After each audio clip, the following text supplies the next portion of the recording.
Quand on pense au bonheur à deux, qu'on aimerait partager notre vie avec une autre personne, une vérité simple mais très puissante résonne souvent. Pour être épanoui en couple, il faut d'abord être en paix avec soi-même.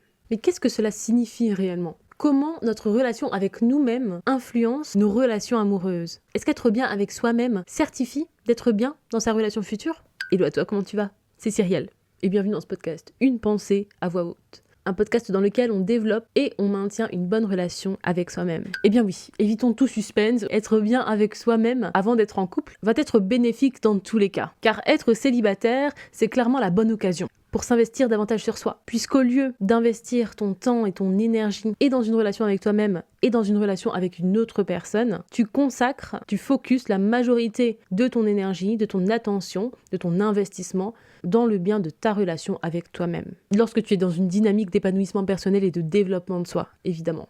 Évidemment. Mais donc c'est une phase de notre vie durant laquelle on veut faire un check-up sur soi, ok ? Où est-ce que j'en suis dans ma vie ? Qu'est-ce qui est important pour moi actuellement ? Est-ce que j'ai des projets perso que j'ai mis de côté durant mes relations passées ? Comment je me perçois maintenant ? Quelle est la relation que j'entretiens avec moi-même ? Est-ce que je m'en veux par rapport à mes relations passées ? Est-ce que j'ai travaillé sur tout ce qui me perturbait, sur ce que j'ai pu mal vivre dans mon passé ? Est-ce que j'ai été et je suis toujours alignée à mes valeurs, à moi-même, à ce que je veux, à mes désirs, mes besoins ? Donc on fait le point ici sur soi et sur nos relations passées. Ok ? Où est-ce que j'en suis et vers quoi j'ai envie de me diriger finalement ? Et toujours dans cette même dynamique de développement de soi, le célibat est une phase de sa vie et peut d'ailleurs clairement être un choix de vie. C'est des personnes qui veulent rester célibataires toute leur vie et c'est ok. Mais c'est en tout cas un moment durant lequel on apprend à se connaître. On apprend à se connaître, on se découvre avant d'être en relation, avant d'être la copine de, le copain de, la maman de un tel, le papa de un tel. Qui je suis en tant que personne selon moi ? Bon, la question de toute une vie, on est bien d'accord. Et d'ailleurs, si tu te poses cette même question à 4 périodes différentes de ta vie, tu obtiendras certainement 4 réponses totalement différentes. C'est justement tout l'intérêt que tu as de te poser la question, car on va avoir différentes envies tout au long de notre vie. Mais là, maintenant, tout de suite, quelle est ma vibe, en fait ? Comment ai-je envie de me définir ? Est-ce qu'il y a des activités que j'aime faire ? Et si tu n'en as pas, il est fort probable que justement, tu n'as pas pris ce temps pour te connaître réellement. Peut-être qu'il n'y a pas une activité en particulier que tu aimes faire, mais peut-être qu'il y en a plusieurs. Et c'est pour ça qu'on veut se poser la question, avant d'être le partenaire de, avant d'avoir ce métier-là en particulier, avant d'être maman, qu'est-ce qui me caractérise, moi, en tant que personne ? Qu'est-ce que j'aime faire ? Quel est ce à quoi j'aspire dans ma vie ? Quelle personne j'aime également avoir autour de moi ? Quel est mon délire, tu vois ? Quelle est ma vibe ? Je t'invite vraiment à faire ce travail d'introspection qui te servira dans tous les cas, peu importe ce que tu fais dans la vie, à travers ton activité professionnelle. On veut que ça soit un minimum aligné à nos valeurs, à ce qu'on veut défendre finalement, d'une certaine manière. Dans tes relations, que ça soit amoureux, professionnel, amical, familial, qu'est-ce qui fait selon toi une bonne relation amicale ? Et je t'invite vraiment à te poser ce genre de questions parce que c'est tellement important en fait pour s'assurer d'être aligné avec ce que l'on pense, ce que l'on veut, ce dont on a besoin, tu vois.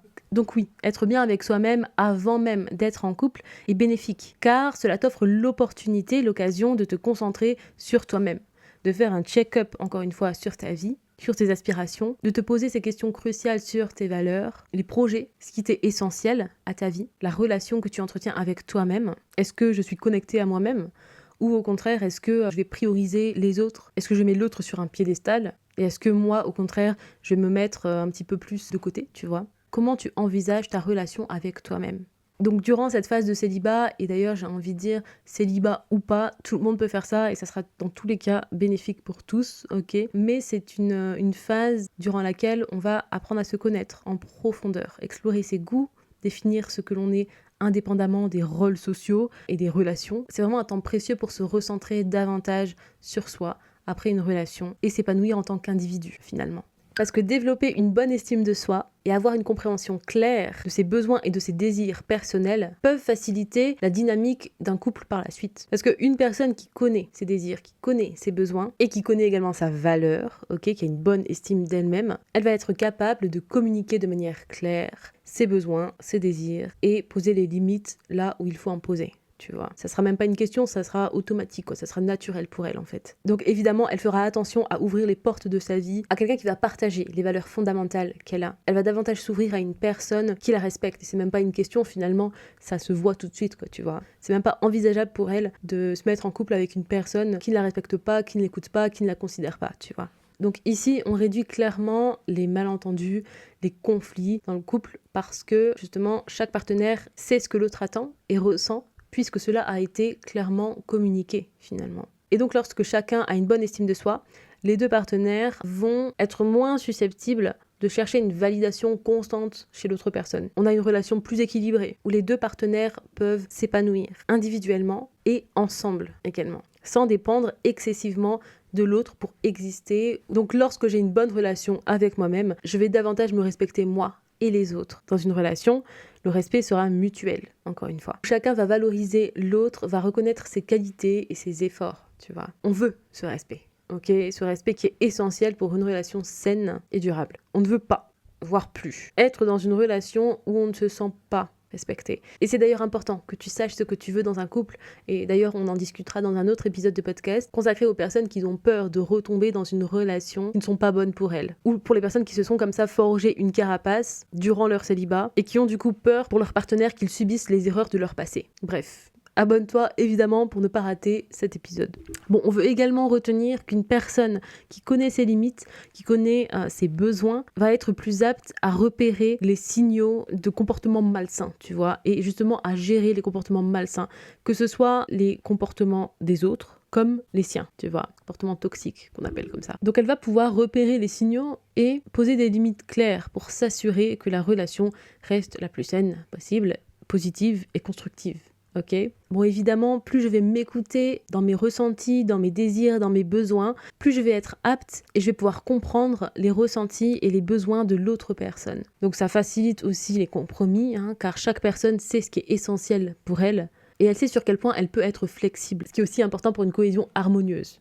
Bon, tu l'auras compris, s'aimer soi-même avant d'être en couple va être bénéfique pour ton évolution personnelle, pour savoir un petit peu ce que tu veux expérimenter dans ta vie, ce à quoi tu aspires, etc. Mais attention, on veut ici comprendre qu'en aucun cas, cela ne te garantit forcément d'être heureux ou heureuse dans ton couple par la suite. Ce n'est pas parce que tu vas être bien avec toi-même avant d'être en couple que tu vas forcément l'être en étant en couple. D'une part, parce qu'être célibataire pendant X temps ne veut pas dire que les insécurités, les blessures psychologiques et parfois même la dépendance affective qui étaient présentes chez toi dans ton ancienne relation sont forcément travaillées dans ton célibat, réparées et guéries, tu vois. Et j'ai même envie de dire, si tu as peur de te remettre en couple, c'est peut-être à cause justement de ces blessures qui peuvent être ravivées dans ta nouvelle relation. Donc finalement, que tu aies travaillé sur toi durant un moment A ne veut pas dire que tu vas à un moment B avoir une estime de toi égale, avoir toujours autant confiance en toi. Parce que la relation que tu entretiens avec toi-même n'est pas linéaire. Elle ne reste pas la même tout au long de ta vie, ok ? Et elle peut être d'ailleurs challengée, notamment quand tu te retrouves en couple, par différentes expériences que tu vis. D'ailleurs, la dépendance affective, les blessures psychologiques, la peur de l'abandon, le rejet, l'angoisse de séparation peut très subtilement et progressivement se remanifester dans ta vie, en fait. Donc on veut considérer ces choses-là et prendre du recul pour identifier les pensées et les comportements qui vont en faveur de ces blessures et qui conduisent justement à des comportements malsains pour toi ou pour l'autre ou pour les deux. Donc pour travailler sur ces choses-là, on veut prendre du recul, identifier un petit peu les signaux que l'on juge néfastes pour l'amour de soi, pour la relation, et donc par la suite travailler dessus, tu vois. Mais on doit faire ce step back, quoi. On doit prendre un minimum de recul et voir un petit peu les choses, voir un petit peu ce qui se passe pour pouvoir agir par rapport à tout ça. Aussi, ce que tu veux considérer, c'est que le fait d'être célibataire pendant une certaine période ne nous permet pas de travailler sur la perception que l'on a de soi-même à travers l'autre. Et si ce que je vais dire est très subtil, mais a toute son importance. Suis-moi bien. Je vais reformuler. Donc, travailler sur toi en étant seul, en étant célibataire, ne te permet pas de travailler sur toi à travers ta relation amoureuse. Donc par exemple, si on veut travailler sur notre confiance en nous-mêmes, quand on est en couple, on peut par exemple faire des crises de jalousie, car il peut y avoir des situations qui nous triggerent, qui nous préoccupent, mais après la rupture, il n'y a plus lieu de travailler sur cette jalousie, sur cette confiance en soi par rapport à ces crises de jalousie. Pas de partenaire, donc pas de raison d'être jaloux, donc pas de crise de jalousie. De fait. Et pourtant, travailler sur cette relation avec moi-même, cette confiance en soi en étant célibataire, ça ne veut pas dire que je ne vais pas faire des crises de jalousie par la suite dans mon prochain couple, tu vois. Est-ce que tu me suis ? Donc cette confiance en soi peut clairement se travailler en étant célibataire. Ça c'est indéniable, oui, c'est dans différentes situations. Mais à travers d'autres situations qui n'impliquent pas notre partenaire, puisqu'à ce moment-là on n'en a pas. Tu vois. Bon, ça peut impliquer une personne sur qui on est en crush et on est jaloux parce que voilà, ce crush va parler à une autre personne. Bon, soit. Donc cette confiance en soi peut clairement se travailler en étant célibataire, mais à travers d'autres situations. Et ce n'est pas dit, pour autant, qu'en retournant en couple par la suite, j'aurai pas à nouveau ce manque de confiance en moi qui ressurgisse par de la jalousie. Tu vois, même si j'ai travaillé sur cette confiance en soi en amont, en étant seule, ça ne veut pas dire que je ne vais pas me retrouver dans des situations challengeantes par rapport à ma confiance en moi étant en couple. Et dans cette même dynamique, dans cette réflexion, on peut comprendre que vivre en couple peut offrir des opportunités aussi de développement personnel, comme apprendre la patience avec son partenaire, apprendre à communiquer. Quand tu es célibataire, tu vas avoir moins de conflits avec une autre personne que lorsque tu es en couple. Donc, il y aura moins d'opportunités de travailler cette communication qui n'est pas bonne pour autant. C'est pas parce que tu es célibataire et que tu n'as pas de conflit que ta communication est bonne. Tu vois ce que je veux dire?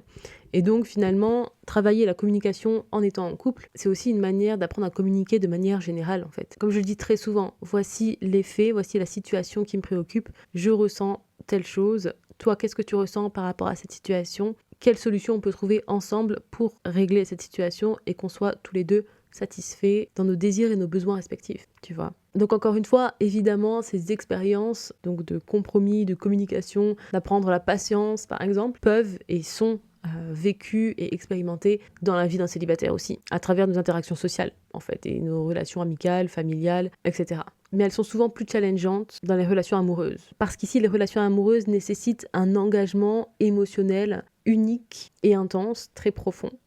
Une intimité plus grande et incomparable finalement avec la relation amicale par exemple. Et une synchronisation aussi qui est essentielle, une harmonisation des attentes mutuelles. Donc ici, ça amplifie davantage les défis, les challenges à relever dans le couple et donc le développement de soi également. Donc finalement, ici, qu'est-ce qu'on veut retenir? On veut travailler l'amour de soi et la relation avec soi-même, peu importe si on est célibataire ou en couple. Ça, ce n'est plus une question. On est d'accord là-dessus. Et c'est d'ailleurs justement lorsque tu garderas une bonne relation avec toi-même en couple que tu renforceras davantage cet amour de soi. Une personne qui va être dépendante dans son couple, c'est justement parce qu'elle va laisser l'autre personne nourrir sa confiance en elle-même. C'est lorsqu'on lui donne de l'amour, de l'attention, qu'elle va se sentir bien. Donc il est primordial ici qu'elle travaille sur la relation qu'elle a avec elle-même, sur la perception même qu'elle a d'elle-même quand elle est célibataire, mais également, si ce n'est pas surtout, quand elle est en couple. Parce que c'est lorsqu'elle est en couple qu'elle est davantage trigger. Donc c'est un travail sur elle-même et sur la relation que l'on veut considérer, que l'on veut réaliser.